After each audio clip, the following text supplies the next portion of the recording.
नाज़रीन, मैं हूं अरसलान खोकर। आप देख रहे हैं program playfield PSL 9 special transmission. PSL की रानाइयां जारी हैं और अब एक नई लेग का आगाज यानी कराची और रावलपिंडी में मैचेस होने जा रहे हैं। 2 तारीख को रावलपिंडी में पहला मैच और कराची का गुज़िश्ता रोज़ पहला मैच हो गया। आज होने वाले मैच पर भी बात करेंगे, गुज़िश्ता रोज़ के मैच पर भी बात करेंगे। मसला ये है कि जब कुछ टीम्स की बात करते हैं तो ऑब्वियसली वहाँ पर बड़े बड़े प्लेयर्स, बड़े बड़े नामों का जिक्र आता है और उसी में लाहौर कलंदर 6 के 6 मैच हारी हुई टीम और उसके बाद कराची किंग्स ने कराची की लेग की शुरुआत ही हार से कर दी है। कल का मैच मुझे लग रहा था कि कोई बहुत ज़्यादा मुश्किल नहीं होना चाहिए कराची के लिए, क्योंकि कराची ने प्रीवियसली 2 मैचेस ठीक और अच्छे खेले। लेकिन मैं मुसलसल एक बात कह रहा हूँ, अपने एनालिस्ट भी मौजूद हैं, पैनलिस्ट भी मौजूद हैं, उनके साथ ये बात करके भी देखेंगे। मसला ये है कि कराची भी रिलाई कर रही है किरण पोलार्ड पे। किरण पोलार्ड स्कोर कर दे तो ठीक, शोएब मलिक कुछ कर दें तो ठीक। अब वो दोनों आहिस्ता आहिस्ता बूस्ट करते हैं, लास्ट में जाके स्कोर कर लेते हैं। लेकिन क्या स्कोर कर लेते हैं, 160 165 रन। ये कल उन्होंने बहुत बड़ा मार्का मार लिया, लेकिन चूंकि बॉलिंग कोई ऐसा दमखम है नहीं कराची किंग के पास। एक मीर हमजा बॉल कर रहे हैं कुछ बेहतर, कभी Hasan Ali on and off ball करते हैं। स्पिन में शमसी बहुत विकटें नहीं ले पा रहे, तो बस चल रहे हैं, काम चल रहा है, शोएब मलिक से काम चल रहा है, लेकिन वो काम चल रहा है। Middle order, deep middle order या जिसे लोअर मिडिल ऑर्डर कहते हैं, वहाँ पर कराची किंग को बड़ा मसला है। कराची किंग की सिलेक्शन पर बहुत बातचीत है। क्या वजह है कि वहाँ पर सिलेक्शन क्राइटेरिया एक सेटल्ड माइंड के साथ हमें हर साल दिखता है। ख़ास किस्म के प्लेयर्स, ख़ास किस्म की कैटेगरी से उठाए गए प्लेयर। अब जितने प्लेयर आपको दिख रहे हैं वो सारे या तो सीनियर प्लेयर्स में रिटायर्ड हैं या अपनी आखिरी उम्रों पर हैं, जो खेल भी नहीं रहे अपनी नेशनल टीम से। को फ्रेश ब्लड में एक सेपरेट उन्होंने कल खिलाया और जाहिर है उसका पहला मैच था, तो अभी उसने इतना एक्सपेक्टेशन थी नहीं। विंस बहुत अरसे से खेल रहे हैं लेकिन कुछ कर नहीं रहे कराची किंग्स के लिए। शर्जील खान हुआ करते थे, शर्जील को भी अब रिलीज़ कर दिया है। मोहम्मद आमिर भी कराची किंग का हिस्सा नहीं रहे। शान मसूद बतौर कप्तान आए और बहुत स्लो खेल रहे हैं। शान मसूद इतना स्लो शायद मुझे नहीं लगता कि T20 की रिक्वायरमेंट इतनी स्लो है, और ख़ास तौर पे PSL की रिक्वायरमेंट इतनी स्लो है। दूसरी तरफ जिन पर बहुत ज़्यादा कदगन है बाबर आजम कि गैर ज़रूरी तौर पे उनके स्ट्राइक रेट की बात की जाती है, वो दुनिया का वो प्लेयर बन गया जिसने 271 मैचेस में क्रिस गेल का रिकॉर्ड तोड़ दिया। मतलब हाई तेज़ तरीन 10,000 रन करने, उसके बाद 11 सेंचुरियाँ करके क्रिस गेल के बाद वो वाहिद खिलाड़ी है जो 11 सेंचुरियाँ कर चुका है। और क्रिस गेल की 22 सेंचुरियाँ पर 455 से के करीब मैचेस हैं। जहां बाबर आजम खड़े हैं वहां पर अब कोई और प्लेयर नहीं खड़ा, उनके आसपास भी कोई प्लेयर नहीं खड़ा। स्ट्राइक रेट जी उनसे 16 लोग 17 लोग ऊपर है। स्ट्राइक रेट अगर उनका इतना ही अच्छा था तो वो स्कोर कर लेते और फिर 10,000 रन भी करते। बाबर ने स्ट्राइक रेट भी अपना इम्प्रूव किया, उसके अंदर क्वालिटी है, उसके अंदर सलाहियत है, काबिलियत है कि बाबर आजम हर तरफ शॉट खेलना जानते हैं। अब बाबर आजम अपनी टीम को लीड कर रहे हैं, वहाँ भी प्रॉब्लम यह है कि बाबर और साइम स्कोर करें तो ठीक, बाकी टीम के लिए प्रॉब्लम है। और बॉलिंग उनका बहुत बड़ा मसला है। सिर्फ आरिफ याकूब ने अपने आप को मंजा हुआ बॉलर साबित किया, जो कि बिल्कुल यंगस्टर है, कहीं नहीं खेले हुए, उनको मौका भी नहीं मिला हुआ। मेयरली 3-4 के करीब शायद उनके फर्स्ट क्लास मैचेस हैं, ज़्यादा मौका भी नहीं मिला हुआ, लेकिन कमाल के वो बॉलर, कमाल का टैलेंट है। दूसरी तरफ मुल्तान बड़ी शानदार कैप्टनसी के साथ आगे बढ़ती हुई यहाँ पर पहुंची। एक मैच हारा, 6 में से 5 जीती, 10 पॉइंट लेके टॉप पे बैठी। क्वेटा ग्लैडिएटर एक्सीलेंट टीम है, उस पर भी बात करेंगे आज। ये पूरे PSL और इसकी लेग पर अब कराची और रावलपिंडी के बिहेवियर्स पर भी बात करेंगे। अहमद अहमद सिद्दीकी साहब सीनियर स्पोर्ट्स एनालिस्ट भी हैं, साबिक क्रिकेटर भी हैं, हमारे साथ मौजूद हैं। और ज़हीरुल हसन साहब ख़ुद एक डिपार्टमेंट को लीड करते हैं और क्रिकेट एनालिस्ट हैं, हमारे साथ मौजूद हैं। हमारे नुमाइंदे भी हैं, हमारे स्पोर्ट्स रिपोर्टर भी हैं, सैयद वक़ार हुसैन, वो भी हमारे साथ मौजूद हैं। बहुत शुक्रिया जी तमाम हज़रात का। अहमद भाई, बड़ी अच्छी लेग चल रही है, ख़ास तौर पे लाहौर की तो बड़ी मज़ेदार लेग हुई और मुल्तान की। मुल्तान में खेलने वाली मुल्तान सुल्तान ने तमाम अपने मैचेस में पलड़ा भारी रखा, सिवाय एक के सारे मैचेस जीती। कराची ने शुरुआत हार से कर दी अपनी लेग की। जी हाँ, बिल्कुल। सबसे पहले तो लाहौर कलंदर डिफेंडिंग चैंपियन, और कोई भी एक्सपेक्ट नहीं कर रहा था कि 1 नहीं 6 लगातार मैचेस वो हार जाएँगे। और अब उनका मेरे ख़्याल से वो रन टू द एलिमिनेटर्स, वो फाइनल राउंड के लिए वो बहुत मुश्किल नज़र आ गया कि वो आगे प्रोसीड कर पाएँगे। बहुत सारे रीज़न्स हैं उनके ना पहुँचने की वजह से। सबसे बड़ा रीज़न एक तो फ़खर ज़मान का फ़ॉर्म में ना होना, क्योंकि अगर बैटिंग साइड आपकी बोर्ड पे रन अच्छे नहीं लगाएगी, बड़े रन नहीं लगाएगी, या चेज़ करने में आपके वो ओपनर्स का रोल अच्छा नहीं होगा, तो फिर आप मैचेस कम जीतेंगे। और साथ-साथ मिस कर रहे हैं राशिद खान को, राइट आर्म लेग स्पिनर को। देखो, middle part of the inning जब हारिस रऊफ और शाहीन शाह अफरीदी नए बॉल से अपने 2-2 ओवर करके हटते थे, तो वहाँ पे उस प्रेशर को मेंटेन करते थे राशिद खान। ना सिर्फ रन्स को कंटेन करते थे, साथ-साथ विकेट भी लेके मतलब दूसरी टीम को आप कहते हैं बिल्कुल सँभलने का मौका नहीं देते थे। वो वेट ही करते रहते थे, कौन-सा इनका वीकर लिंक आएगा जिस पे हम रन बनाने जाएँ। तो ये इनका बैलेंस थोड़ा-सा खराब हुआ है। हारिस रऊफ अनफॉर्चुनेटली अनफिट हो गए। लेकिन एक अच्छी चीज़ मुझे नज़र आई वो ये कि एटलीस्ट शाहीन शाह अफरीदी की पेस वापस आ गई। बैटिंग में वो कुछ सही फैसले नहीं कर रहे, अभी भी अपने आप को पीएसएल 8 ही समझ रहे खेल रहे हैं, जहाँ लकीली उनसे कुछ रन्स हो गए थे। लेकिन अभी उनसे बेहतर बैट्समैन मौजूद हैं, जिनको उनसे ऊपर बैटिंग करने जाना चाहिए। मैं बात कर रहा हूँ कार्लोस ब्रैथवाइट की, वो उनसे कहीं अच्छा बैट्समैन है। सर फिर जहाँदाद खान एक सिकंदर रजा भी उसको भी बैटिंग नहीं करा रहे हैं अहमद भाई। जहाँदाद खान इतना अच्छा आपको एक मिल गया है कि लोअर ऑर्डर में जाके तेज रन बनाने वाला। फिर जॉर्ज लिंडा इनसे बेहतर बैटिंग कर सकते हैं। तो थोड़ा-सा इनको समझदारी करना चाहिए कि हाँ, जब आपको मौका मिलेगा तब आप ज़रूर 8वें नंबर पे रन बना लें जितने बनाने। आपसे अच्छे खेलने वाले हैं उनको आगे जाने दें। और फिर आपने साथ-साथ बात की कराची किंग्स की। कराची किंग्स के बहुत सारे इश्यूज़ हैं। मुझे इनकी टीम अगर देखी जाए तो कोई ऐसा पोटेंशियल प्लेयर नहीं नज़र आपने सही कहा कि एक्स प्लेयर्स नज़र आते हैं। शोएब मलिक की बात कर लें, कैरन पोलार्ड की बात कर लें। इमाद वसीम शान मसूद जो कि कैप्टन है, उनको ये फॉर्मेट सूट ही नहीं करता। मतलब कुछ हमारे ऐसे प्लेयर हैं कि वो खुद सिंसियरिटी के साथ कह देंगे मैं नहीं खेलूँगा। मतलब उनकी अपनी क्रिकेट खराब हो रही है ना। आप टेस्ट क्रिकेट प्रॉपर खेलते हैं, ये चले वनडे की हद तक रख लें। लेकिन आप चाहेंगे जी आप टी20 में भी खेलने आएँगे तो वो आपका वो नहीं है फॉर्मेट, आप उस स्टाइल को अपना नहीं सकते। 90 के स्ट्राइक रेट से आप ओपनर हैं और आपकी टीम जब प्लेटफ़ॉर्म ही अच्छा नहीं सेट करेगी, तो दूसरी टीम क्या करेगी? और हम्म। वही हमने देखा 165 रन कुछ भी नहीं थे। हम्म। इस्लामाबाद यूनाइटेड टीम वो भी ज़बरदस्त सर केरन 100 पोलार्ड ने आखिर में स्ट्राइक कर दिया, वरना ये तो 140 145 पे बस करने वाले थे अहमद भाई। एग्ज़ैक्टली आपको वही आपने सही कहा और कैरन पोलार्ड अ, कुछ एक आध मैच में पिछले मैच में भी बहुत अच्छी इनिंग खेली थी, इसमें खेली। लेकिन मैच जीतने के लिए आपको कम से कम 200 रन्स बोर्ड पे लगाने और 200 रन्स बोर्ड पे लगाने के लिए आप लोअर मिडल ऑर्डर की या टेल से एक्सपेक्ट नहीं करेंगे। आपके जो ऊपर के टॉप ऑर्डर बैट्समैन हैं, वो प्लेटफ़ॉर्म सेट करते हैं। वो कहाँ प्लेटफ़ॉर्म सेट करते हैं? पावर प्ले में, पहले 6 ओवर में। जब 30 यार्ड सर्कल के बाहर सिर्फ 2 फील्डर हैं, वहाँ पे ऐसे बैट्समैन होने चाहिए जिनके अंदर ये सलाहियत अगर आप चौका-छक्का नहीं भी लगा रहे, कम से कम आप बॉल को गैप में प्लेस करते हैं तो एक दफा 30 यार्ड सर्कल को आप बीट करते हैं तो आपको चौका मिल जाता है। हम्म। तो ये करके दिखा रहे हैं बाबर आजम, छक्का नहीं लगा रहे लेकिन चौके लगा रहे हैं। तो समझने की बात है क्रिकेट को और उसके डायनामिक्स को समझ के उसके हिसाब से आपकी स्ट्रैटेजी है वो आनी चाहिए अच्छा, क्रिकेट के बड़ा इस मजे की फॉर्मेट। डिस्कशन होगी आज अहमद भाई, चूंकि ये सारी टीम्स का अब पहले पहले लेग पूरा हो चुका है, पॉइंट्स टेबल हमारे सामने है।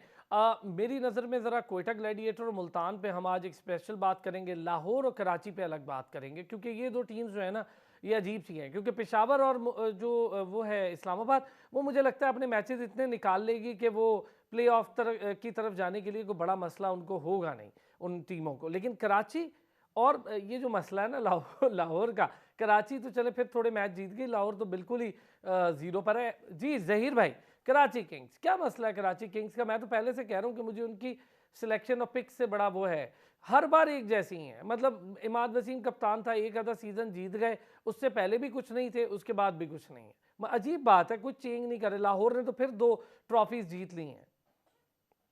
बिल्कुल ठीक कह रहे हैं आप। अ, कराची ने जो हमेशा सिलेक्शन के ऊपर जो है कभी तवज्जो नहीं दी अपनी। बड़े बड़े नाम के ऊपर जरूर उन्होंने फोकस किया कि उनके जो है नाम हो जाए, मगर एक टीम को खिलाने में और टीम को सिलेक्ट करने के अंदर उनका बिल्कुल भी रुझान सही नहीं रहा, और जिसकी वजह से ये सारी बात आ रही है। आप बिल्कुल ठीक कह रहे हैं, शुएब मलिक जो है वो वक्त गुजार चुके हैं। अगर वो 49-50 रन करते भी हैं तो मैच विनिंग रन नहीं होते, और वो अपने रन करके जो है फिर आउट हो जाते हैं। पोलार्ड भी जो है उस फॉर्म के अंदर नहीं है जो उनका नाम है।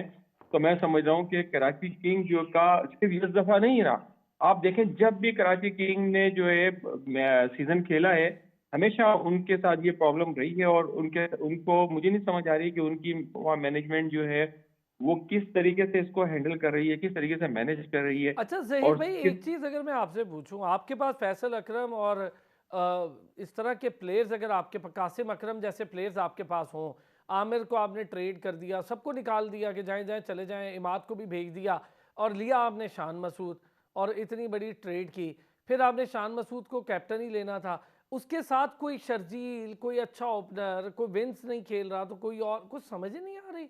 एक सेफरेट को ले आए, और सेफरेट क्या कोई मतलब दुनिया की 8 ईयर का प्लेयर तो नहीं है ना। आप बिल्कुल ठीक कह रहे हैं। आप शान मसूद जो है T20 स्पेशलिस्ट तो नहीं है ना। तो शान मसूद जो है इस वक्त जो है टेस्ट टीम के ठीक है कप्तान भी हैं और टेस्ट के लिए लिहाज से बेहतर भी हैं।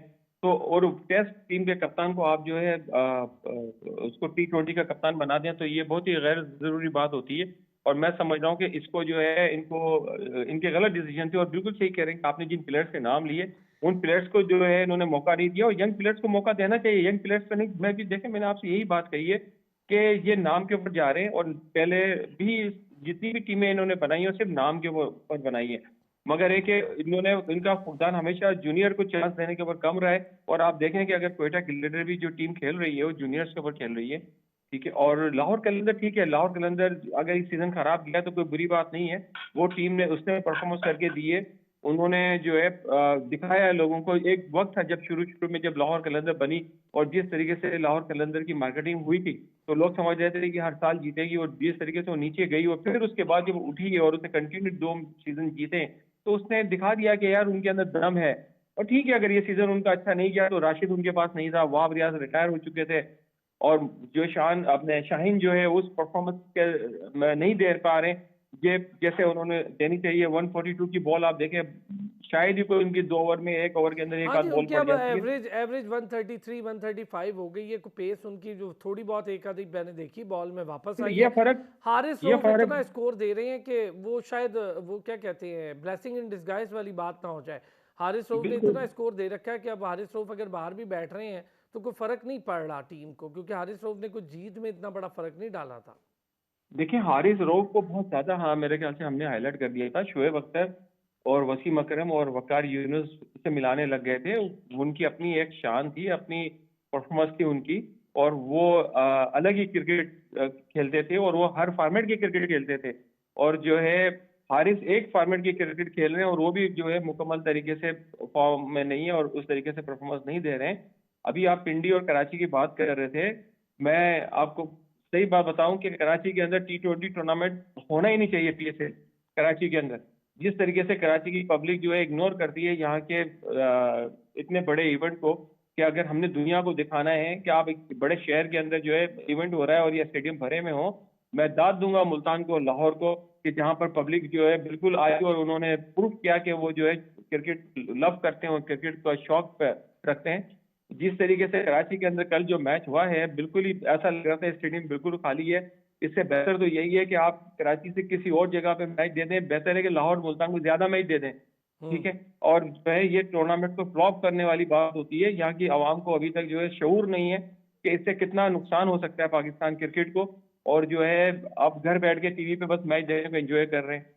यार बड़ी अच्छी बात कही जहीर भाई। मैं जरा अहमद भाई से इसका पहले कमेंट लूँ फिर वकार पे जाएं। अहमद भाई ये बात चले पहले क्राउड पर भी थोड़ी सी बात करते हैं। हमारे यहाँ हमने हाउसफुल देखा, लाहौर के जाती जाती लेग पर भी हाउसफुल देखा, मुल्तान में तो हमने 3-3 हाउसफुल देख लिए। मतलब अच्छा जा रहा है, लोग आ रहे हैं। कराची इतना अच्छा शानदार शहर है, उरुसुल बलाद शहर है और लोग बड़ा इंजॉय करते हैं वहाँ के लोग और बड़े शानदार लोग हैं। लेकिन जहाँ मैच देखने की बारी आती है क्या वजह है? हालांकि अच्छी गेम हो रही होती है, PSL उनका अपना ब्रांड है, अपनी टीम उनकी कराची खेल रही है, फिर भी मैं देखता हूँ ग्राउंड हर बार, ये पहली बार नहीं है, हम जब से पाकिस्तान आई ये लेग हम ये देख रहे हैं। जी, आपने लाहौर और मुल्तान का हवाला दिया, रावलपिंडी को भी आप शामिल सर करें, अभी यहाँ पे भी करते हैं, हाउसफुल ही रावलपिंडी होता तो फुल जाएगा, सारे मैचेस फुल जाएंगे, वो तो मैं आप कमेंट्री भी एक है। साथ कर चुके हैं वहाँ। एग्जैक्टली। कराची में क्राउड क्यों नहीं आ रहा? उसका रीजन ये है कि कराची की अपनी परफॉर्मेंस देख लें, PSL 8 में देख लें आप परफॉर्मेंस, केवल 10 में से 7 मैच में उन्हें शिकस्त हुई। तो लोग तब आएंगे ना जब आपकी टीम जीत रही होगी, और उसके बाद PSL 7 भी देख लें, एक ही दफा जीते वो नहीं यार लकीली जीत अहमद गए भाई, सारी टीम्स हमारी अपनी है, लाहौर भी तो हार रही है, लाहौर के अंदर हार रही है, लोग जा रहे हैं देखने और बाबर आजम को किस तरह प्रेस कर रहे हैं। बिल्कुल सही कहा आपने। लोग क्रिकेट को एंजॉय करना चाहते हैं और कराची वाले अगर नहीं चाह रहे तो आप जिस दिन आपने पाकिस्तान सुपर लीग ने ये फैसला कर लिया कि ये स्विच कर रहे हैं आप पेशावर में, आपकी सोच है कि कितना क्राउड वहां पे आएगा। वो बहुत सारे रीजन जिसकी वजह से नहीं हो रहा, लेकिन मेरे ख्याल से फैसलाबाद बहुत अच्छा ऑप्शन हो सकता है। आप फैसलाबाद में मैचेस करवा सकते हैं अगर पेशावर में नहीं करवा रहे तो। लेकिन शेखुपुरा कराची स्टेडियम बड़ा प्यारा है सर, टेस्ट सेंटर रहा है। नहीं रहा है, लेकिन अब उस ग्राउंड की वो हालत नहीं है कि वहां मैचेस हो रहे हो। हालत तो हाँ, सर पिंडी आप की भी नहीं है। फैसलाबाद जरूर कर सकते हैं। और क्राउड हमेशा से अट्रैक्टिव क्रिकेट को, बाबर आजम ब्रांड है जी, इसमें कोई शक नहीं है। कराची की टीम में आप बताएं ना कितने ब्रांड है, आप मुझे बताएं। अगर हम उनकी प्लेइंग 11 देख लें तो वो एक हमारे farmer great Shoaib Akhtar brand की बात करते हैं। तो कराची की टीम में आपको कौन-सा ऐसा प्लेयर है जिसके फॉलोअर्स आपको नज़र आ रहे होंगे? यही वजह है, एक तो उनकी टीम परफ़ॉर्म नहीं करी, ना उनकी टीम में कोई ऐसा स्टार आपको नज़र आ रहा है कि जिसको मैच देखने की हाँ, मुखालिफ टीम में ज़रूर आते हैं, लेकिन होम साइड को हमेशा एज होता है। मैं एक और हवाला दूँगा अरसलान आपको, पिंडी में मैच होता था पेशावर का, लोग पेशावर से ट्रैवल करके पिंडी आ जाते थे और स्टेडियम भर देते थे। जी, जी, जी, तो बिल्कुल। उनकी अच्छा खेल रही थी ना और स्टार्स थे उनकी टीम में। आप दुनिया के किसी कोने, पाकिस्तान के किसी शहर में आप करा दें, तो उनके जितने मतलब पश्तून जितने हैं, वो सारे मैच देखने ज़रूर आएँगे, पेशावर ज़र्बी को बैक करेंगे। ये लीग कराने का मकसद क्या था सिटीज़ के दरमियान? कि आप अपनी-अपनी सिटी को कम से कम बैक करें और बिल्कुल सही आपके कहा से आपने। जो टैलेंट करके आता है, आप देखिए ख्वाजा नाफी की स्टोरी आपके सामने है। कराची का एक बच्चा, जिसको मौका नहीं मिला लेकिन उसके अंदर एक वो कहते हैं ना स्पार्क था और उसने सोशल मीडिया को बड़ा अच्छा यूज़ किया, अपनी वीडियोज़ बना-बना के यार अपलोड आपने करता ये रहा। पॉइंट अच्छा उठाया, मैं आता हूँ अहमद भाई, ये पॉइंट पे आज बात वकार। पहले तो ज़रा आपसे दो तीन चीज़ें, एक तो क्राउड ने बड़ा अच्छा ज़बरदस्त किस्म का बिहेवियर दिखाया, बड़ा खचाखच ग्राउंड भरा रहा लाहौर का। दूसरा, मरियम नवाज़ ने ले लिया नोटिस मोहम्मद आमिर के ट्वीट का, जहाँ पर मोइन खान, मोहम्मद आमिर, उमर अमीन, इनकी फैमिलीज़ के साथ वो डिप्टी कमिश्नर साहब जो ऑनर हैं उस ग्राउंड के, अब वो पता नहीं किस तरह से ऑनर है, हमें तो समझ नहीं आ रहा, ख़रीदा हुआ ग्राउंड है उनका या पता नहीं क्या है, वो ऑनर हैं जी उस ग्राउंड के। उन्होंने बड़ी बदतमीज़ी की और ये बात किसी सूरत काबिल कबूल नहीं है। तो ज़रा इसके हवाले से बताइएगा, इस पे क्या कोई एक्शन होने जा रहा है? शुक्रिया तो कर दिया मोहम्मद आमिर ने मरियम नवाज़ साहिबा का। मैं ये बताना चाह रहा था कि मरियम नवाज ने बड़ा अच्छा रिस्पांस दिया, क्योंकि मोहम्मद आमिर के साथ उसके अहले खाना के साथ बदतमीजी हुई थी, जिसकी बिना पर उन्होंने बकाया तौर पर डिमांड की थी, जिस पर मरियम नवाज ने फौरी तौर पर नोटिस लिया और इस मामले को हल कराने की यकीन दहानी भी करवाई है और काफी नाराजगी का इजहार भी किया था मरियम नवाज की जानिब से। तो मोहम्मद आमिर ने पूरी अदा की। आमिर की तसल्ली उस हिसाब से हो गई थी कि मरियम नवाज ने उनको यकीन दहानी कराई है कि वो इस मामले का फौरी तौर पर नोटिस लेंगी और इस हवाले से मुकम्मल तौर पर तहकीकात कराई जाएगी, जिस पर मोहम्मद आमिर ने शुक्रिया अदा किया मरियम नवाज का। इसके अलावा आपने स्टेडियम की बात की थी कि किदाफी स्टेडियम में कैसा रश रहा। अच्छा, वकार आपकी आवाज़ ब्रेक हो रही है, आवाज़ कट रही है आपकी, अब बोलिएगा प्लीज़। अब आ रही है सही जी आपको? आ अब आ रही रही है, है? आ रही आ रही है, बोलिएगा प्लीज़। हाँ, अब बिल्कुल किदाफी स्टेडियम की आप बात कर रहे थे, तो शायकीन ने बड़ा अच्छा रिस्पांस दिया। हालांकि लाहौर कंदर्स की जो टीम है वो मुसलसल हारती आई, लेकिन इसके बावजूद हाउस फुल रहा। इसके अलावा लाहौर कंदर्स के अलावा भी जितने भी मैचेस हुए हैं, वहाँ पर भी शायकीन का काफ़ी रिस्पांस रहा। अगर कराची की अब बात करें तो कराची के मुकाबले में लाहौर के जो शहरी हैं, उन्होंने पाकिस्तान सुपर लीग को बड़े दिलचस्प अंदाज से सपोर्ट किया और इसके अलावा किदाफी स्टेडियम खचाखच शायकीन के से भरा रहा। इसके अलावा ये एक अलग बात है कि लाहौर कंदर्स मुसलसल हारती आ रही है। इसके अलावा के शायकीन के दिल टूट गए थे, लेकिन इसके बावजूद उन्होंने लाहौर कंदर्स को मुकम्मल तौर पर सपोर्ट किया। अब देखते हैं कराची में क्या रिस्पॉन्स मिलता है। पहला मैच हुआ है कराची में, शायकीन की तादाद ने कोई उसको सीरियस नहीं लिया और पहले मैच में तो रश नहीं रहा। अब देखते हैं अगले मैचेस में क्या होता है। अच्छा वकार, ये बताएं लाहौर कलंदर के कैंप से क्या खबरें हैं? आकिब जावेद क्या सोच रहे हैं? वैसे तो खैर कप्तान भी वो खुद हैं, कोच भी खुद हैं, डायरेक्टर भी खुद हैं, सब कुछ खुद हैं, लेकिन क्या खबरें क्या हैं? बिल्कुल, आकिब जावेद ने तो प्रेस कॉन्फ्रेंस में भी कह दिया था, जो आखिरी मैच हुआ था लाहौर कंदर्स का, तो उस पर उन्होंने प्रेस कॉन्फ्रेंस भी की थी जो पोस्ट मैच होती है। उन्होंने ये कहा कि हमारी हिकमत अमली बड़ी नाकिस रही। इसके अलावा टीम मुकम्मल तौर पर फ्लॉप रही। किसी किस्म की कोई एनर्जेटिक सिचुएशन नजर नहीं आ रही थी। टीम ऐसा लग रहा था कि लड़ना भूल गई है। अब इस पर काम करेंगे और वो काफ़ी मायूस थे, खुद भी आकिब जावेद मायूस थे। इसके अलावा जो ऑनर है राना जो आतिफ है, राना आतिफ वो भी जी। काफ़ी मायूसी का, हाँ, वो भी काफ़ी मायूस हुए थे।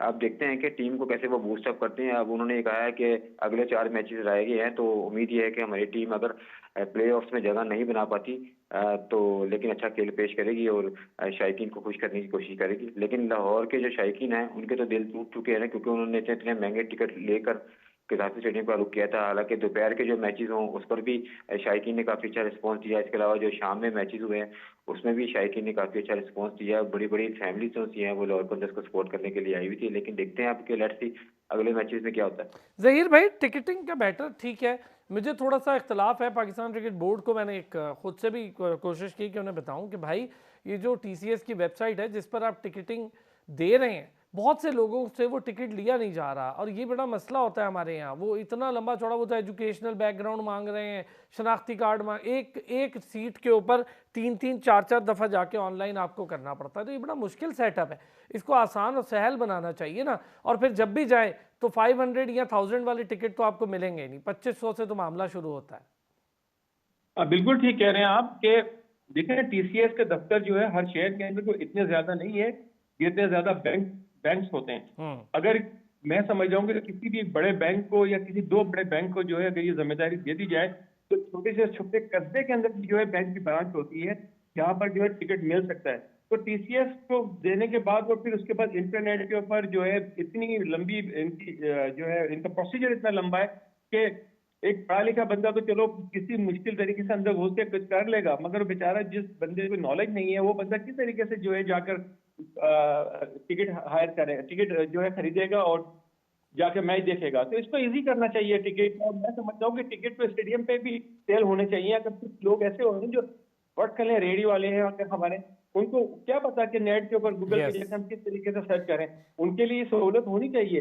तो ये पीसीबी के मैनेजमेंट जो है उसको ये इस पे सोचना होगा पब्लिक को लाने के लिए। उनकी जब तक आप सहूलत नहीं देंगे जो है आम पब्लिक बिल्कुल नहीं आ सकेगी। ये बात सही है। अहमद भाई क्या कहते हैं इस पे? हम हमेशा बात भी करते हैं, ऑफ द रिकॉर्ड तो करते ही हैं, लेकिन आज इस पे कर लेते यार, लोगों के लिए मुश्किल हो रहा है। मैं खुद चेक करके देखा तो मुझे अंदाजा हुआ अब हर टिकट पे वो एक एक चीज़ मांग रहे हैं और 3-3 ईमेल दे दें, एजुकेशन दे दें, जेंडर दे दें, फिर आईडी कार्ड दे दें। यार कौन बैठ के इतनी देर टिकट लेने के लिए, एक एक टिकट पे 4 टिकट लेने हैं मुझे घर के, तो मैं कहाँ से लाऊंगा 4 आईडी कार्ड?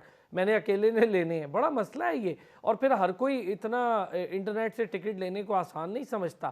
फिर सेंटर्स ग्राउंड के बाहर भी होने चाहिए जहाँ पे पब्लिक जाए और लेके अंदर चली जाए। कुछ बैंक्स, ये बात सही है कि बैंक्स पर ज़्यादा आसान हो जाता है और ये मामला चले टीसीएस को ही कर दिया था तो टीसीएस डिस्प्ले सेंटर्स पर ही कर देता। देखिए बहुत सारे मैनेजमेंट जैसे मिसमैनेजमेंट आपको मुल्तान कि बहुत सारे लोग जिन्होंने टिकट खरीदे हुए थे उनको सीट्स नहीं मिली और गेट खोल दिए गए, लोग जाकर अंदर, क्योंकि फुल हाउस फुल करना था। ये तरीका नहीं है। अगर आपने हाउस फुल करवाना भी है तो आप उसकी टिकट की प्राइस को कम करें। और ये इसके आगाज, लीग के आगाज से पहले करना चाहिए था। जब आपका आखिरी मैच आया आपने कहा कि जी अब हम हाउस फुल करके एक कारनामा सर अंजाम देंगे। नहीं यही तो मिसमैनेजमेंट है। इंप्रेशन, आप अपना इम्पैक्ट बड़ा खराब डालते हैं। सारी दुनिया इसको मॉनिटर कर रही है, फॉरेन मीडिया आया हुआ है इसको कवर करने के लिए। और साथ साथ पाकिस्तान के प्लेयर्स की, जब हम पाकिस्तान सुपर लीग की बात करते हैं ना अरसलान, ये 9th लीग हो रही है। हमें पाकिस्तान क्रिकेट को इससे क्या फायदा हुआ? अभी अगर हम पूरा एक एनालिसिस कर लें, हमें कितने प्लेयर्स मिले और क्या वो प्लेयर जो हम समझते हैं कि नहीं जी बहुत जबरदस्त प्लेयर है, हम मेगा इवेंट जीतने में कामयाब हो रहे हैं कि नहीं हो रहे उन प्लेयर्स की वजह से? नहीं हो रहे। तो मैं कहूंगा कि एक तो अपने स्टैंडर्ड को हमें समझना चाहिए। दुनिया कौन सी ब्रांड ऑफ क्रिकेट खेल रही है और हम अभी तक 140 टू 160 रन बना के कहते हैं कि हम डिफेंड कर लेंगे, नहीं कर पाते।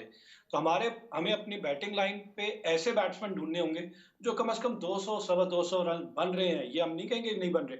तो ऐसे बैट्समैन को तलाश करना। आपने एक पॉइंट रेज किया था बाबर आजम का और बाकी बैट्समैनों का कि बाबर आजम ने 10,000 रन बना लिए। मान लिया 10,000 रन बना लिए, उन 10,000 में से उनकी टीम जीती कितनी में?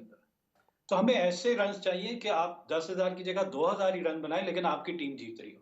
ये शॉर्टर फॉर्मेट है। आप टेस्ट और वनडे में अलग फॉर्मेट के हिसाब से प्लानिंग कर सकते हैं, लेकिन यहाँ पर आपको स्ट्राइक रेट चाहिए। यहाँ पे आपको 200 रन चाहिए 120 गेंदों पे। तो वैसे बैट्समैन तलाश करें जो आपको इतना बड़ा टोटल सेट करके भी दें और अचीव करके भी दें। ये पाकिस्तान क्रिकेट बोर्ड को नजर नहीं आ रहा। मुझे नहीं पता, साइम अयूब को ओपन करवा दिया, ठीक है, बहुत अच्छी बात है, लेकिन इनकी गेम में डेवलपमेंट नहीं नजर आई। आप फेस किसको कर रहे हैं? शोएब मलिक को कर रहे हैं। शोएब मलिक का आप कह सकते हैं वेल्थ ऑफ एक्सपीरियंस, लेकिन पहला ही बॉल अगर आप क्रॉस बैटेड खेलेंगे तो शोएब इतने शार्प हैं कि उन्होंने फुल लेंथ बॉल किया और वहीं वो लेट हुआ। लेकिन उसके बाद से शुक्र है किसी ने साइम अयूब को समझाया कि 2-4 बॉलें खेलनी होंगी, एक आध ओवर खेलना होगा, उसके बाद आपकी आई सेट हो जाए, आपको अंदाजा हो जाए पिच का, तब आप खेलें। फिर उन्होंने बाबर आजम के साथ, आपको नजर आया होगा, 136 रन की ओपनिंग पार्टनरशिप की, 4th टाइम इन दोनों ने 100 रन की पार्टनरशिप। पिछले मैच में फिर इन्होंने 77 रन की पार्टनरशिप की। तो कोई ना कोई इनको ऐसा थिंक टैंक होना चाहिए जो इनको बैटिंग करने का तरीका बताए। बाबर आजम नो डाउट, मैं कहूंगा, मैं ये नहीं कहूंगा कि बाबर आजम को बिल्कुल निकालें, क्योंकि आपके पास तो उनका रिप्लेसमेंट ही नहीं है। या तो आपके पास रिप्लेसमेंट हो ना, बाबर से अच्छे बैट्समैन हो आपके पास जो तेज कंसिस्टेंसी के साथ रन कर रहे हो, तो फिर मुड़कर वही आ जाता है कि बाबर और रिजवान के, जो हमने सबको ट्राई करके देख लिया। एक और सबसे बड़ी डिसअपॉइंटमेंट हैदर अली की है। ये चौथी लीग है कि हैदर अली अंडर 19 प्रोडक्ट से निकल के आते हैं, बिल्कुल फुलफिल नहीं कर रहे अपने उस पोटेंशियल को, और यहाँ पे फिर उनको मजीद मौका देना वो फिर जाती है। आप छोड़ दें उनको, आपने उमर अकमल को छोड़ दिया, अहमद शहजाद को छोड़ दिया, आसिफ अली भी उसी कैटेगरी में आ रहे हैं। उनसे भी वो 4 बॉलर से ज्यादा, उनसे कहा जाए कि अगर 7 ओवर बैटिंग करनी है, आपके ज्यादा बैट्समैन आउट हो गए, तो उनके पास वो गेम प्लान ही नहीं है। तो यहाँ मैं बार बार वो कहूंगा कि हमारे जो थिंक टैंक है, जो कोचेस साथ एसोसिएट हुए हैं, उनका आउटपुट क्या है? वो 4 साल नहीं में हैदर अली ने क्या अहमद भाई, करे? ये जो आपने बात की है ना, मैं एक छोटा सा ब्रेक लेता हूँ और फिर आप सारों से, मैं खुद भी आज चाह रहा था इस पर बात करें। बाबर आजम ने, रिजवान ने खेलना है, इन्हीं लोगों ने खेलना है, तो बासऊद शकील भी खेल रहा है, अब्दुल्ला शफीक को खिला नहीं रहे, फ़खर चल नहीं रहा, खेलेगा बाबर रिजवान ही। अगर बाबर रिजवान नहीं खेलना है, इफ्तिखार नहीं खेलना है, तो फिर बाकी लड़के जो यंगस्टर आए उन्होंने क्या करना है? एक आधा मैच चलते हैं, इनकंसिस्टेंट है, कंसिस्टेंसी का बड़ा फुकदान है। हारिस स्कोर नहीं कर रहा, आजम ने वन ऑफ मैच खेल लिया ठीक, लेकिन फिनिश नहीं हो पाया, तो वो भी एक साइड। अब और इसी तरह साइम है, 2 मैचेस में ठीक परफॉर्म हो गया, तो बाकी आगे देखते हैं क्या होता है। उससे पहले भी परफॉर्म नहीं हुआ।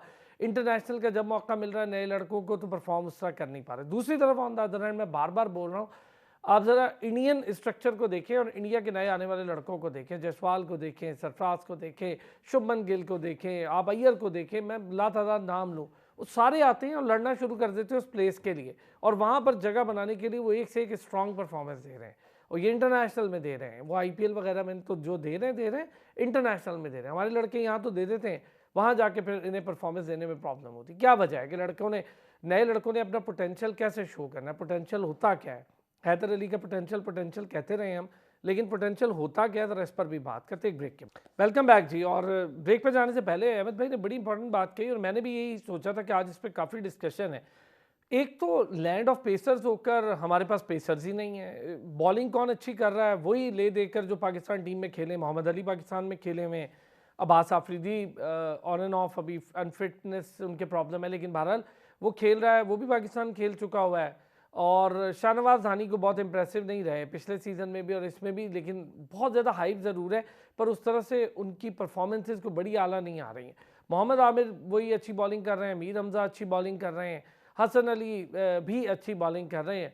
तो बॉलिंग अच्छी वही कर रहे हैं जो ऑलरेडी पाकिस्तान टीम का हिस्सा है। शाहीन डूइंग गुड, और हारिस रऊफ होते या जमान होते, ये सारे पाकिस्तान टीम का हिस्सा है। तो नए लड़के इमर्जिंग टैलेंट में या नए लड़कों में वो किधर गए पेस, और कहाँ गई वो बैटिंग कि हम कहें यार ये तो वही लड़के स्कोर कर रहे हैं जो पाकिस्तान की तरफ से या तो खेल चुके हैं या लाइनअप में है पाकिस्तान खेलने की। तो लड़के वही ऑन एंड ऑफ खेल रहे हैं। बाकी जो नया टैलेंट है वो क्या कर रहा है? एक नाफे आया सामने, बैटिंग टैलेंट जहादाद आया, लेकिन एक इनिंग पे हम अभी उन्हें बहुत बड़ा रेट नहीं करेंगे, अभी उन्हें टाइम लगेगा। तो जी वकार, पहले तो ज़रा इस पर के मैं लाहौर कलंदर की ज़रा सोच पे आपसे बात करनी, फिर ये इस टैलेंट पर भी करते हैं। ये फ़खर जमान का क्या मामला चल रहा है?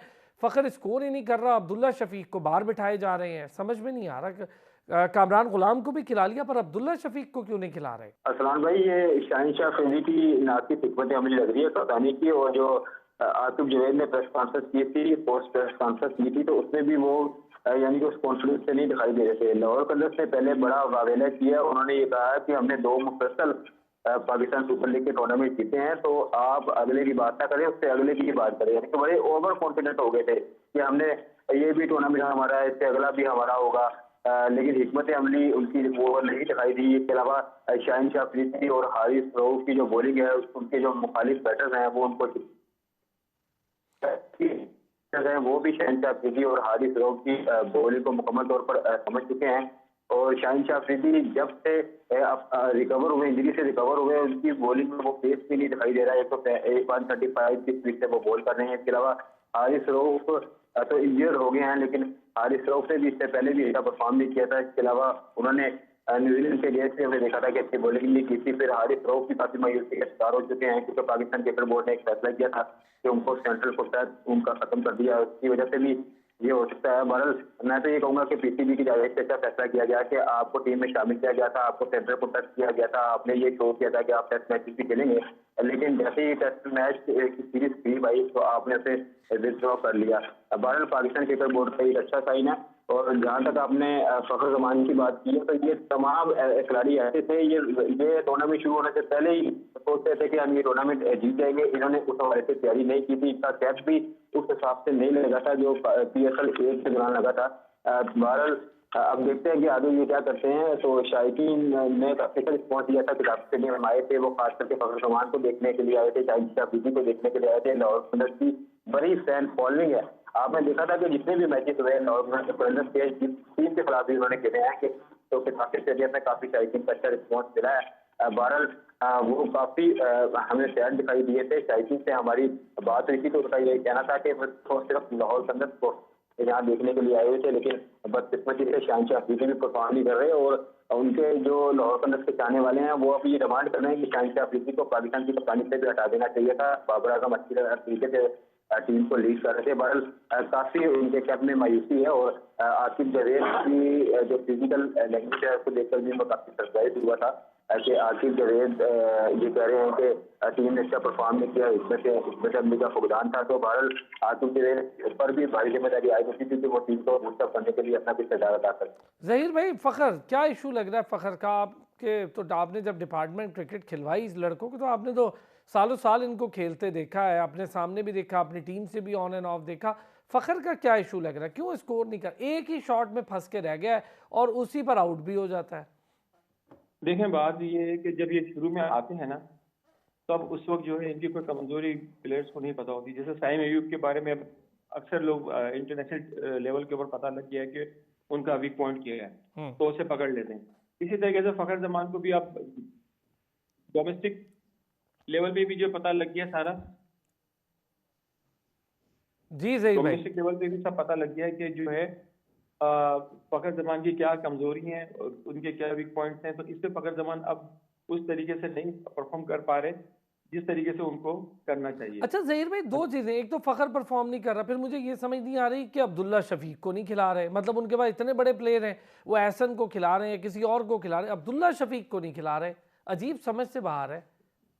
देखें, यही तो बात होती है मैनेज करने की कि इतने अच्छे प्लेयर अब्दुल्ला शफीक जिसने पाकिस्तान की तरफ से परफॉर्म करके दिया है। देखिए ना आप आगा क्या नाम है उसका, आगा सलमान, आगा उसको भी इन्होंने सलमान। लूज किया ना, वो आगा अब अच्छा सलमान को खेल रहा है। पाकिस्तान की टीम T20 में नहीं खिलाते, डोमेस्टिक में आप देखें कितना अच्छा परफॉर्म कर रहा है। तो ये तो मुझे समझ नहीं आती कि इनकी आइज क्या है, ये क्या प्लेयर्स को देख रहे हैं। अगर ये अब्दुल्ला शफीक को भी मौका नहीं दे रहे हैं तो उसके साथ ज्यादती कर रहे हैं। और अब्दुल्ला शफीक को मौका देना चाहिए, जो पाकिस्तान लेवल परफॉर्म करके आ रहा है, आप उसको PSL के अंदर नहीं खिला रहे हैं। इसी तरीके से आगा अली सलमान जो है वो डोमेस्टिक के अंदर आप देखें उसने प्रूव किया कि T20 सर वो इस्लामाबाद में गया तो निखर गया है, लाहौर में था तो बेचारे को मौका ही नहीं मिलता था, इस्लामाबाद में गया तो इतनी अच्छी परफॉर्मेंस दे रहा है। बिल्कुल ठीक कह रहे हैं। देखें, बॉलर भी वो अच्छा है, बैट्समैन भी वो अच्छा है, फील्डर भी वो अच्छा है, पूरा परफेक्ट क्रिकेटर है। और उसके अंदर जो है लीडरशिप क्वालिटी है। मैं उसके साथ रहा हूँ, मुझे अंदाजा है उसके बारे में। उसको जो है हमें एज ए वाइस कैप्टन जिस तरीके से शादाब को हम तैयार कर रहे थे, मगर है कि हम जाहिर बात है कि शादाब को वो उसकी जिम्मेदारी नहीं दे सके। हो सकता है कि वो बेहतर ना लगाओ, तो उसको जो है ये जिम्मेदारी देनी चाहिए आगा अली सलमान को वाइस कैप्टन बना के, और पाकिस्तान टीम के अंदर उसको दोबारा से T20 के अंदर इंट्रोड्यूस करवाना चाहिए। अच्छा अहमद भाई, दो लोग, एक तो सऊद शकील, एक सलमान अली आगा। फिर फ़खर पे आपका व्यू तो ज़ाहिर है मैं लाजमी लूँगा, मेरी आपकी फ़खर पे वैसे भी बड़ी बहस होती रहती थी, लेकिन सलमान अली आगा ने बहुत इम्प्रूव किया, अपने आप को प्रूव किया।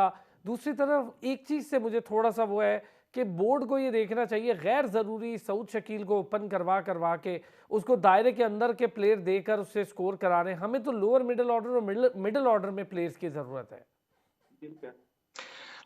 सबसे बड़ा इशू है क्रिकेट बोर्ड स्टेबल ही नहीं है। म्यूजिकल चेयर आपको चाहिए, कोई एक स्ट्रेटेजी, कोई एक पॉलिसी चलती नहीं है। कम से कम हम देखें नए सेटअप लेकर आते हैं, उसको 3 साल तो दें, क्या पता चले कि यार एक बंदे ने कुछ सोचा है, उसको अप्लाई कर रहा है, नहीं होता कामयाब तो फिर आप दूसरे पे चले जाए। और दूसरा, ये सारे प्लेयर जो पाकिस्तान की जानिब से खेल रहे हैं बड़े लकी हैं, इनको ये नहीं पता।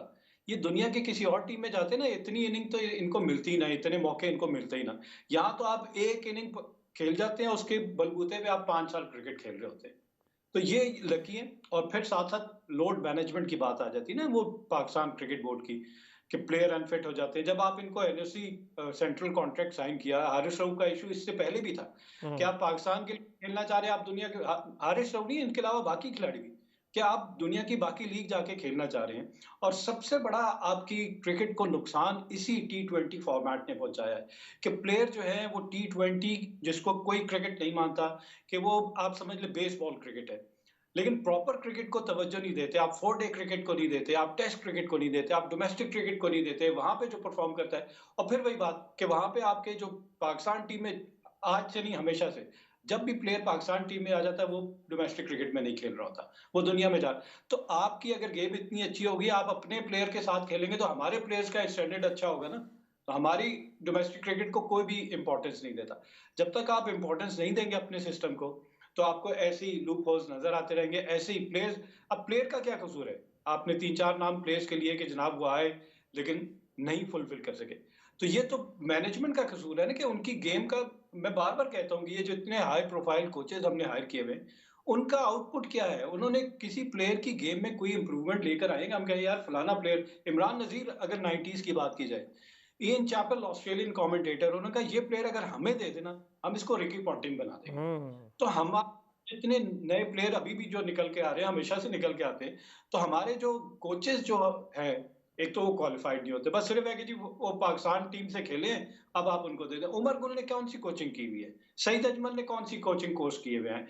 लेवल 1 यासिर अराफात एक कोच है जिसने वहां पे 2 मुख्तलिफ किस्म के कोचेस किए हुए हैं। आपने सिर्फ 5 T20 मैचेस अगेंस्ट न्यूजीलैंड, उसके बाद से आपको नहीं नजर आएगा अब न्यूजीलैंड पाकिस्तान खेलने आ रही है, कौन होगा कोच? कंसिस्टेंसी का फुकदान है। यही वजह है कि हमारे यहाँ वो जो बेंचमार्क बनाया जाता है ना परफॉर्मेंस, वो तो है ही नहीं। नाम पे हम खेल रहे होते हैं कि जी अब मैंने 17 इनिंग के बाद, फखर जमान की आपने टेक्निक की बात की, ग्रेट जहीर अब्बास से मेरी वर्ल्ड कप के दौरान बात हो रही थी, और उनका देखिए आपको नजर आ रहा है ना, बैट्समैन प्रेडोमिनेटली लेग साइड को प्रेफर कर रहा है, तो दुनिया के पास उसका हल नजर आ गया कि जी उसको यहाँ पे बॉल नहीं करना, और यहाँ मिडिल स्टंप से अगर आप आउट स्विंग करेंगे लेफ्ट हैंडेड बैट्समैन को, और वो लेग स्टंप पे खेला जाएगा, एक आध तो चले वो उसने कनेक्ट कर ली, लेकिन कभी इम्कान है कि उसका एज लगेगा और वहीं वो उसको आउट कर देते हैं। ठीक। तो ये वीकनेसेस तो किसी को पता है। और ये जो बैटिंग कर रहे होते हैं, और प्लेयर खुद को भी, मैं कहूंगा कि मुझे बड़ा अफसोस होता है कि इनको खुद भी नहीं इतनी समझ के यार इनका ये वीक एरिया, ये मेरा स्ट्रॉन्ग एरिया है। मैं अच्छा अपने अहमद वीक भाई, एरिया अगर पे मैं काम। आपसे इम्प्रोवाइजेशन की बात करूं, बाबर आजम की इनिंग आपने देखी 100 वाली, कितना इम्प्रोवाइज किया बाबर ने, अपने नेचर से निकल के शॉट मारे, उसने पैडलिंग की, उसने पुल मारा, उसने ऑफ साइड पर पैडलिंग की, लेग साइड, मतलब कमाल की बैटिंग की, 360 वाली गेम खेली, मतलब इम्प्रोवाइजेशन। आपने कहीं स्टैट्स देखे कितने घंटे बाबर आजम नेट में करते हैं? जी मुझे कौन पता कौन है, से शॉट प्रैक्टिस? बिल्कुल, और तो यही फिर चीज ना, ये अच्छी चीज है। हाँ, तो आप मेहनत करेंगे तो आपको। इंजमाम उल हक वेस्ट इंडीज के टूर पे थे और बिल्कुल फॉर्म में थे, ग्रेट जावेद मियांदाद कोच थे उनके, और टी ब्रेक हुआ और जावेद मियांदाद ने उनको टी ब्रेक 20 मिनट्स का उनको लेकर गए नेट में, और उनको बताया कि आपका बैट जो है वो स्लिप से आ रहा है। तो थोड़ा सा उनके साथ काम किया और अगले दिन उन्होंने सेंचुरी स्कोर कर ली। तो ये काम मतलब आई हो, वही बात करूं, कोचेस का रोल ही नहीं है, कोचेस का कोई आउटपुट हमें नजर ही नहीं आ रहा, तो हमें क्या फायदा इन कोचेस का? और प्लेयर खुद भी सिंसियर नहीं है अपने साथ। आप दुनिया भर यार, में लेकिन खाली अब तो T20 अहमद भाई, अगर मैं फ़खर की आप सारों से बात करूं, फ़खर को अब कौन क्या सिखाएगा? पाकिस्तान टीम में आके सीखने से बेहतर है भाई आप डोमेस्टिक में लड़कों को अच्छे कोचेस दें, वहां सिखाएं। जिस दिन आप बाहर बैठा देंगे ना, इनको खुद समझ आ अब जाएगी। फिर वो अगले आप दिन एक बाहर तो सेंचुरी बैठा, करेंगे, जैसे वर्ल्ड कप में की थी, फिर आ जाएंगे, फिर 17-18 मैच खेलेंगे, फिर 17-18 मैच कोई लड़का बाहर रहेगा, फिर हम कहेंगे नहीं यार इसको हम चौथे पे खिला रहे हैं तब नहीं चल रहा, हम ओपन खिलाएंगे तो कहेंगे देखो यार चौथे पे खिला के खराब कर दिया, अब ओपन पे लिया। हमारा ये भी तो प्रॉब्लम है ना बड़ा। मैनेजमेंट नहीं है ना, लोड मैनेजमेंट नहीं करते, रोटेशन पॉलिसी नहीं है। ठीक है, अच्छा प्लेयर खेला है। ऑस्ट्रेलिया और इंडिया वर्ल्ड कप के बाद आपने बायलैटरल सीरीज देखी होगी, जी दोनों ने 9 प्लेयर अपने बाहर बैठाए थे, बिल्कुल नई टीम। क्यों? उनको क्या जरूरत थी? वो मैच जीते नहीं जी यार, हम हार जाएंगे नहीं, हम। उन्हें दिलेर होना पड़ता है, आपको प्लेयर को बनाना पड़ता है, आपका नया जो अपकमिंग टैलेंट है उसको इंटरनेशनल क्रिकेट का एक्सपोजर देना पड़ता है। अगर नहीं देंगे, आप एक ही सेट ऑफ प्लेयर्स को, भले वो परफॉर्म करे ना करे, आप खिलाते रहेंगे, तो आप पिछले कितने मैचेस हारे, आगे भी हारते रहेंगे। यहाँ पे लेंगे एक ब्रेक, वेलकम बैक। ये वकार, अगर मैं आपसे यही बात पूछूं, इतने लंबे चौड़े कैंप्स लगा करते थे, अब तो हमारे पास स्पिनर का फुकदान था, अब पेसर का भी फुकदान हो गया। लैंड ऑफ पेसर्स होती थी पाकिस्तान, एक से एक बड़ा नाम था, फिर आखिरी इरा मैंने उमर गुल का एक साथ अच्छा देखा, बेचारा अकेला लेगेसी उठा के पाकिस्तान की बॉलिंग करता रहा, कोई उसके साथ जोड़ी नहीं बन पाई। कभी कोई आया, कभी राव इफ्तिखार आ गया, तो कभी राना नवीद आ गया, कुछ इसी तरह के मीडियोकर बॉलर्स आते रहे। अब तो बिल्कुल ही फुकदान है। शाहीन के साथ हारिस रऊफ को समझते थे, लेकिन ऑल फॉर्मेट बॉलर्स नहीं है। सिर्फ शाहीन शायद कर ले ऑल फॉर्मेट बॉलिंग, वो भी अभी टाइम लगेगा उसको वापस रीगेन होने में। पर हमारे पास नसीम शाह के अलावा बड़ा ऑप्शन कोई नज़र नहीं आ रहा कि बड़ा कोई आला बॉलर हो जो नसीम शाह के लेवल का हो। बाकी तो बॉलिंग ही खत्म होती जा रही है, हैरत हो रही है मुझे। और यंगस्टर में तो कोई जान ही नहीं है। जी जी वकार एक मिनट दीजिएगा, वकार एक मिनट जी अहमद भाई इस पे बात कर लें। जी अहमद भाई, आप ढूंढने की जरूरत ही नहीं पड़ी। नसीम शाह ने अपने दोनों भाई वैसे ले आए हैं जो बहुत कर रहे हैं, तो वो फैमिली में ही है। आप लकी है पाकिस्तान के, इस तरह टैलेंट पाकिस्तान को मिल जाता है। लेकिन अनफॉर्चुनेटली उस टैलेंट को जो इतना वर्ल्ड क्लास का होता है, उसको वर्ल्ड बीटर हम नहीं बना पाते। ये बात ठीक है। जी वकार जी बिल्कुल रसलान साहब, आपने बिल्कुल सही कहा। और मैंने पहले आपसे बात की थी कि शाहीन शाह अफरीदी भी अब उस हिसाब से बॉलिंग नहीं कर पा रहे, और तमाम जो बैटर्स हैं उनकी बॉलिंग के स्टाइल को मुकम्मल तौर पर समझ गए हैं। हारिस रऊफ को भी हम देख रहे हैं कि काफी मार पड़ रही है, पीएसएल के मैचेस में भी काफी मार पड़ी। इसके अलावा पाकिस्तान के स्क्वाड से जब वो खेले थे तो उनमें भी उनको काफी मार पड़ती रही है। और हमारे पास बैकअप प्लेयर नहीं है, और कोचिंग स्टाफ बड़ी सैलरी पे रखा जाता है, लेकिन बदकिस्मती से वो नए प्लेयर ग्रूम नहीं कर पा रहे। इसके अलावा बाबर आजम की हम बात करें तो बाबर आजम ने कप्तानी टीम की थी, तो बाबर आजम ने भी नए प्लेयर्स खास करके नए बॉलर्स तैयार नहीं किए। वही शाहीन शाह अफरीदी और हारिस रऊफ पर रिलाई किया। अब ये दो बॉलर मुकम्मल तौर पर फेल हो चुके हैं। और शाहनवाज धानी की आपने पहले बात की थी, तो शाहनवाज धानी को भी एक तरह से तैयार किया गया था, लेकिन बदकिस्मती से वो परफॉर्म नहीं करे। और उनके साथ एक तरह से ज्यादती भी ये की जा रही है कि उनको स्क्वाड में बिल्कुल भी शामिल नहीं किया जा रहा है। यार मैं एक चीज वकार इस पे, मैं अहमद भाई से जाते जाते एक कमेंट लूं पहले इस पे, अगर अहमद भाई हमारे साथ है। अहमद भाई अच्छा चले वकार, ये जो शाहनवाज धानी की बात कर रहे हैं ना, मैं चले जहीर भाई से करूंगा पहले। आप ये थोड़ा ओवर हाइप मामला नहीं है। शाहनवाज धानी भी आप देखिए एक ओवर में 17 और उसने जिस तरह बॉलिंग की, जिस तरह फेंटा पड़ रहा था वो उसी तरह बॉलिंग किए जा रहे थे। थोड़ा सा आप सीनियर होने का कुछ तो फायदा होना चाहिए ना। मुझे पता है कि फ्लैट पिचेज हैं, बैटिंग पिचेज हैं, पर बॉलर को भी थोड़ी सी इम्प्रोवाइजेशन करना, अगर अच्छे बॉलर हैं, बड़े बॉलर हैं, तो इम्प्रोवाइजेशन करना चाहिए। बिल्कुल आपने सही कहा कि शाहनवाज धानी को भी अब काफी मार पड़ रही है, और शाहनवाज धानी को चाहिए कि वो मेहनत करे, अपनी बॉलिंग पर मुकम्मल तौर पर भर्ती करे। मैं इस सेंस में बात कर रहा था कि काफी अच्छे से आपने एक ब्रांड तैयार किया हुआ है, लेकिन आप उसको पाकिस्तान स्क्वाड में शामिल नहीं करते। जब भी कोई सीरीज होती है तो शाहनवाज धानी को बिल्कुल भी शामिल नहीं किया जाता, तो उनको सिर्फ इस लीग के लिए मुकम्मल तौर पर तैयार किया जाता है। अगर मैं समझूँ अगर पाकिस्तान क्रिकेट बोर्ड की जानिब से उनकी कैपेसिटी बिल्डिंग की जाए, उन्हें टीम में शामिल किया जाए, तो मेरा ख्याल उनकी बॉलिंग में कैपेसिटी बिल्डिंग क्या करेंगे, उसकी नहीं कर सके अब तक हैदर की। मैं जहीर भाई से और आपसे इस पे बात करता हूँ। जहीर भाई, हैदर की कैपेसिटी बिल्डिंग करनी थी, उसकी भी नहीं की। इस हम देख रहे हैं इस सीजन में भी वो कभी पेशावर ज़ल्मी से भी खेल गए, अब इस्लामाबाद से खेल रहे हैं, पर इस सीज़न में भी कोई बड़ी परफॉर्मेंस नहीं आई। जहाँ मौका मिला वहाँ वो आउट होकर घर चले गए। मुझे समझ नहीं आ रहा है हैदर अपने साथ इस तरह क्यों कर रहे हैं ज्यादती। हालांकि नाफे अच्छा खेल रहा है, सऊद शकील अच्छा खेल रहा है, आजम भी एक आधी वन ऑफ इनिंग खेल गया, ठीक। अभी आजम पर भी बहुत सवालात हैं और उसके वेट पर भी हैं और दीगर चीज़ों पर भी है। लेकिन ये जो हैदर अली है, ये तो अंडर 19 की फाइंड है ना, इनको तो मेहनत करनी चाहिए। अब नेशनल क्रिकेट एकेडमी जाते हैं, सारा कुछ होता है, फिर भी समझ नहीं आती परफॉर्म क्यों नहीं कर पाते।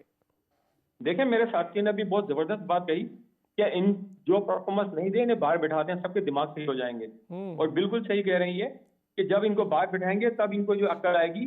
आप इनको जब कंटिन्यूस अपने साथ रखेंगे, आप उनको खिलाएंगे, आप पूरा सीजन बाहर कर दें, आपको जब प्लेयर को अगर इनकी परफॉर्मेंस निकालनी है ना उसके अंदर से, तो आप उसको जो है साइड पे करेंगे, फिर उसका दिमाग सही हो जाएगा। क्योंकि हम डिपार्टमेंट चलाते हैं, हमें भी पता है कि प्लेयर्स को किस तरीके से सही करना है। मगर मुझे नहीं समझ आती कि माशाल्लाह इतनी बड़ी बड़ी मैनेजमेंट होती है पीएसएल टीम के साथ, वो किस तरीके से जो है हैंडल करती है, किस तरीके से मैनेज करती है, नहीं समझ आ रहा मुझे। तो प्लेयर्स के खिलाफ प्लेयर्स को और सर चढ़ा देते हैं। आपने धानी की बात की, धानी तो सीरियस ही नहीं है क्रिकेट के अंदर। आप देखें कि धानी जिस तरीके से आए थे उसके बाद वो अपनी हरकतें कर रहे थे, उनका फोकस क्रिकेट के ऊपर नहीं था, जिसकी वजह से वो बिल्कुल ही नीचे चले गए। वरना उस वक्त ये पोजीशन थी कि वो हसन अली से भी अच्छी बॉलिंग करते थे। तो ये जब तक सिंसियर नहीं होंगे अपनी क्रिकेट से और जब तक इनको पनिशमेंट नहीं मिलेगी, उस वक्त तक जो है पाकिस्तान क्रिकेट सही नहीं होगी। इस वक्त आपके पास कोई बैट स्ट्रेंथ नहीं है, अंदर खेलने वाले भी सही नहीं है। आपकी क्रिकेट 5 साल के अंदर तबाह बर्बाद हो चुकी है। आप देखें कि पिछले 5 साल के अंदर कौन से नए प्लेयर आपके पास आए जो क्रिकेट बिल्कुल एक छोटी तो अब 5 टीमों तक फिक्स कर दी गई थी, 6 टीमों तक फिक्स कर दी गई थी। इसके बाद आप देखें डिपार्टमेंट खत्म हो गए थे। डिपार्टमेंट डिपार्टमेंट खत्म होने खत्म के होने का बाद जहीर भाई आपकी बात सही है। पिछले 5 सालों में क्रिकेट बहुत तबाह हुई, 192 प्लेयरों तक सुकड़ गई। वही 6 टीम्स के 192 प्लेयर खेलते थे और कमोबेश ज्यादा प्लेयर तो वही थे जो पाकिस्तान ऑलरेडी खेल रहे थे। अब वो पाकिस्तान के बिल- प्लेयर थे, नए प्लेयर को मौका नहीं। अब तो नया प्लेयर जो आ रहा है वो खुद भी अपना पोटेंशियल उस तरह शो नहीं कर पा रहा। मेरा प्रॉब्लम, सवाल या पूछने का मकसद ये है कि यार आपको मौका मिल रहा है तो शो क्यों नहीं? इंडिया में भी तो यही है, एक आधा मौका ही मिलता है। इतनी बड़ी टीम है, इतना बड़ा मुल्क है, और वो एक आधा मौका मिलता है, वो आते हैं, वो जम जाते हैं। बिल्कुल ठीक कह रहे हैं आप। बिल्कुल बिल्कुल उनका फोकस नहीं है क्रिकेट के ऊपर। उनको ये पता है कि अच्छा चलो हम पीएसएल नहीं खेलेंगे, हम डिपार्टमेंट से खेलेंगे, डिपार्टमेंट से नहीं खेलेंगे, रीजन से खेलेंगे, वहां से परफॉर्म करेंगे, एक सीजन कहीं से खेल के परफॉर्म करके पाकिस्तान टीम में आ जाएंगे। ये गलत है। ये नहीं है कि पीएसएल के अंदर कोई बंदा परफॉर्म करे उसे पाकिस्तान खिला दें, या प्रेसिडेंट ट्रॉफी के अंदर एक सीजन में परफॉर्म करे, या कायदेजम ट्रॉफी में एक सीजन परफॉर्म करे। आप उनको 2-3 सीजन खेलने तो दें, 2-3 सीजन में देखें तो सही वो करता क्या है। उसको थोड़ा सा धूप के अंदर ख्वार होगा, ग्राउंड में ख्वार होगा, तो उसको पता लगेगा। यहाँ तो मसला ये आ रहा है कि ये बस दोस्ती यारी चलती है, आपको पता है, बस थोड़ी सी सलाम दुआ होनी चाहिए, अंडरस्टैंडिंग होनी चाहिए। लॉबिंग ग्रुपिंग, जिसने क्रिकेट को, पाकिस्तान क्रिकेट को तबाह बर्बाद कर दिया, टैलेंट को छुपा के रख दिया। जो अच्छे टैलेंट है वो बिल्कुल नहीं आ पा रहे हैं। अच्छा वकार, दोस्ती यारी, और ये बात मैं जहीर भाई से एग्री हूँ कि बहुत ज़्यादा पाकिस्तान क्रिकेट के टैलेंट की तबाही की बड़ी वजह ये कि जो लास्ट 5 ईयर्स रहे हैं बहुत बहुत मसला रहा है क्रिकेट को। अब क्या सोच रहे हैं मोहसिन नकवी साहब? जब फुल फ्लैज अब ज्वाइन तो कर ही लिया है उन्होंने पीसीबी, अब कैसे आगे लेके चलना है? क्या खबरें, क्या है पीसीबी से, क्या खबरें हैं? जी, पीसीबी की से जो ये खबरें मिल रही हैं कि जो मोहसिन नकवी हैं जब वो निगरान वज़ीर आला पंजाब बने थे तो उन्होंने काफी अच्छी कारकर्दगी दिखाई थी, और ये उम्मीद की जा रही है कि पाकिस्तान क्रिकेट बोर्ड को भी वो बड़े अच्छे तरीके से हैंडल करेंगे। और जो हारिस रऊफ को उन्होंने सेंट्रल कॉन्ट्रैक्ट से फारिग किया है, वो मेरा ख्याल पीसीबी की जानिब से अच्छा फैसला किया गया। और अभी मैनेजमेंट में भी काफी तब्दीलियां होगी, कोचिंग स्टाफ भी तब्दील किया जाएगा। इसके अलावा अब चीफ सेलेक्टर जो हारिस रऊफ है और जो वहाब रियाज है, सॉरी, उनको भी ये कहा गया है कि अब वर्ल्ड कप क्योंकि सर पर है तो वर्ल्ड कप के हवाले से वो तैयारियां करें, अच्छे खिलाड़ियों को लेकर आएं, और पाकिस्तान सुपर लीग में जो भी खिलाड़ी अच्छे परफॉर्म यार करेंगे वैसे तो वकार, उनको पाकिस्तान सुपर लीग को अगर हमने क्राइटेरिया ही रखना है तो फिर ये बताएं, ए ग्रेड प्लेयर्स भी तो नहीं आए इस बार पाकिस्तान सुपर लीग में। वही चले हुए कारतूस और पुराने प्लेयर्स को ले आए हैं, और कोई बी कैटेगरी, कोई सी कैटेगरी इंटरनेशनल खेल रहा है, कोई ए खेल रहा है। कोई बड़ा नाम उस तरह से हमें दिखा नहीं। एक जेसन रॉय है, वो भी ऑन एंड ऑफ टीम से बाहर रहते हैं तो उनको भी मौका मिल गया खेलने का, लेकिन कोई बड़ा नाम नहीं दिख रहा है। इस पर कोई बात हुई है पीसीबी में? वो मोहसिन नकवी साहब ने कुछ की है कि भाई अगली पीएसएल को बेहतर करना है, क्योंकि शायकीन का उस तरह से या मीडिया का उस तरह से उस तरफ तवज्जो नहीं जा रही। बिल्कुल, अब तो वो भी संभालेंगे क्योंकि अभी हाल ही में वो निगरान वज़ीर आला पंजाब से के ओहदे से वो फ्री हुए हैं, तो अब पीसीबी को चलाएंगे। तो यकीनन जिस तरह मैंने आपको बताया कि मैनेजमेंट में भी तब्दीलियां की जाएंगी, इसके अलावा कोचिंग स्टाफ में भी तब्दीलियां की जाएंगी, और जो पाकिस्तान क्रिकेट बोर्ड में कुछ ओहदे हैं उनमें भी कुछ अफराद को तब्दील किया जाएगा। तो यकीनन मोहसिन नकवी के जहन में कुछ ना कुछ ऐसा होगा कि क्योंकि वर्ल्ड कप सर पर आ रहा है, जून में वर्ल्ड कप अमेरिका में होना है, तो इस हवाले से टीम को अच्छा तैयार करना। और जो आपने बात की है कि पीएसएल में खिलाड़ियों ने अच्छी कारकर्दगी नहीं दिखाई है, बल्कि जो अच्छा खेल रहे थे, बल्कि ये देखा है कि जो खिलाड़ी अच्छा खेल रहे थे वो भी अच्छा नहीं खेल रहे, जिसकी वजह से काफी परेशानी हो रही है पीसीबी की जानिब से भी। अब देखते हैं कि वहाब रियाज अब क्या टैलेंट तलाश करते हैं। यार प्रॉब्लम या ये है ना वकार और जहीर भाई, मैं अगर आपसे पूछूं, जो बंदा वैसे मिडिल ऑर्डर पे खेल रहा है वो उठ के ओपनर खेलना शुरू कर दे तो मिडिल ऑर्डर पे कौन खेलेगा? मैं सऊद शकील की बात करूं, उसको भी ओपनर खिला रहे हैं, सारे ओपनर 18-19 तो हमारे पास ओपनर जमा हो गए, सारे ओपनर हैं। अब हमने मिडिल ऑर्डर पे एक बंदा रह गया, इफ्तिखार बेचारा अकेला, तो क्या इफ्तिखार ही खेलता रहेगा मिडिल ऑर्डर? क्या करेंगे? मसला ये है कि आप पाकिस्तान टीम जब टूर पे जाती है तो 4-4 5-5 ओपनर एक साथ ले जाती है, मिडिल ऑर्डर पे कोई फोकस ही नहीं है। तो फिर जो है क्या करेंगे? जब मिडिल ऑर्डर पे खेलेगा तो फिर मिडिल ऑर्डर ओपनर ही बैटिंग करेगा। यार सूरत हाल है, कोई सिस्टम नहीं है, सिस्टम बनाना होगा। आपने मोहसिन नकवी साहब की बात की है, बिल्कुल एनर्जेटिक पर्सनैलिटी है, और मेरा ख्याल है कि अगर वो अगले साल तक इंशाल्लाह ताला रहे तो पीएसएल जो है बेहतर तरीके से ऑर्गेनाइज किया जाएगा। क्योंकि इस वक्त जो है वो प्लेयर्स नहीं है, स्पेशली आईपीएल की वजह से, कि यहाँ पर जो है इंडिया की तरफ प्लेयर्स जा रहे हैं, चले गए, तो हमारी और उनकी डेट जो है वो क्रॉस कर रही है, तो इसलिए जो है मैच कर रही है। तो इस वजह से जो है थोड़ा सा प्रॉब्लम आया है, मगर मेरा ख्याल सर है न्यूजीलैंड की भी तो टीम फुल फ्लैग नहीं आने वाली वकार। न्यूजीलैंड की टीम फुल फ्लैग टीम तो नहीं आएगी, वो तो बी टीम ही आएगी, उनके प्लेयर्स भी आईपीएल चले जाएंगे। जी बिल्कुल, बी टीम ही आएगी। आईपीएल जो सर पर आ गया, आईपीएल की वजह से उनके जो प्लेयर्स हैं वो आईपीएल खेलेंगे, तो बी टीम ही आएगी। अब देखते हैं कि बी टीम के साथ हमारी टीम कैसे खेलती है। बहुत शुक्रिया Saeed Waqar Hussain, sports reporter search news हमारे साथ मौजूद थे। अहमद अमाद सिद्दीकी साहब साबिक क्रिकेटर, स्पोर्ट्स एनालिस्ट हमारे साथ मौजूद थे। ज़हीरुल हसन साहब क्रिकेट एक्सपर्ट हैं और डिपार्टमेंट को लीड करते हैं, और बहुत सारे बड़े प्लेयर्स ज़हीर भाई के साथ ही उनके डिपार्टमेंट से निकले। पीएसएल के बारे में काफ़ी ज़्यादा क़यास रही थी कि जी लास्ट ईयर से ये ईयर थोड़ा सा कमज़ोर रहा है, और ख़ास तौर पे अब क्राउड कैच करना, क्राउड को अपनी तरफ अट्रैक्ट करना, ये बड़ा एक इंपॉर्टेंट मरला होता है। अभी भी बाबर आजम क्राउड पुलर हैं और शाहीन शाह अफरीदी क्राउड पुलर हैं। इसी तरह जो बड़े नाम ऑलरेडी खेल रहे हैं वही क्राउड को अपनी तरफ अट्रैक्ट कर रहे हैं, लेकिन जो नए या बाहर के इंटरनेशनल प्लेयर्स जो फ्री थे इस विंडो में, माँ सिवाय रीज़ा हेंड्रिक्स और वेंडर डुसन के, कोई और बड़ा नाम हमें खेलता हुआ भी दिखाई भी नहीं दे रहा है। कराची की लेग के लिए सबको ये परेशानी थी कि कराची की लेग में क्राउड नहीं आता, और वो हमने देख लिया, पहला मैच हुआ क्राउड नहीं आया। थोड़ा सा क्राउड मोटिवेशन भी करना पड़ेगा, आसान बनाना पड़ेगा टिकटिंग को, क्योंकि टिकटिंग के मसाइल रोज़ाना की बुनियाद पर सर उठा रहे हैं। हमसे आप जहाँ भी देख रहे हैं लोग कांटेक्ट करके ये बात कह रहे हैं कि टिकटिंग के मसाइल बहुत ज़्यादा बढ़ते जा रहे हैं। जी, कल फिर होती है आपसे मुलाकात, अपना ख्याल रखिएगा।